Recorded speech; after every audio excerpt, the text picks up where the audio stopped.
telling some preacher you got a calling and he don't know what calling is, and then he throw you in the pulpit. Where's Dave Howard? I thought I saw him around here. Yeah, there he is. Dave Howard. No more Holy Ghost than a duck can tap dance.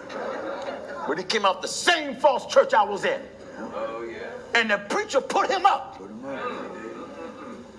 And said he had a calling.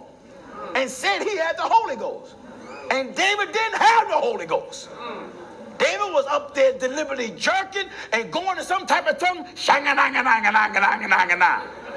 And then when the preacher would brag about him and we get outside, David would laugh at him. And they know what David would say? I fooled him, didn't I?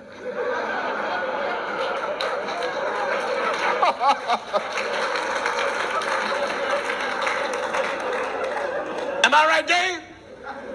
He fooled him. Fooled Hinton, so help me.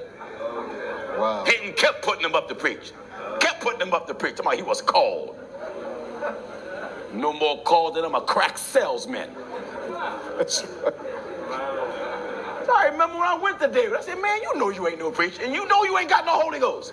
He said, well, Hinton don't know it. Get up there, all that. He in the spirit. Like you're doing martial arts.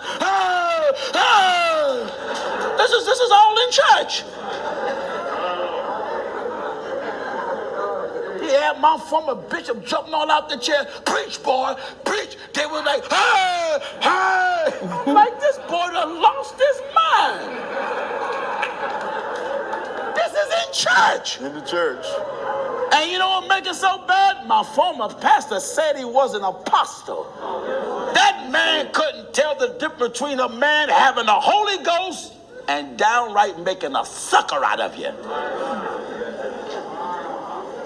Am I right, Chris? It was me, Deke, Dave, my brother-in-law, Calvin Sutton, Paul Brown, my other brother, Rick, my other brother-in-law, Butch McAlilly. Butch knew he wasn't a preacher. And Hinton deliberately forced him to get in the pulpit. And that thing emotionally and spiritually damaged my brother-in-law. He backslid.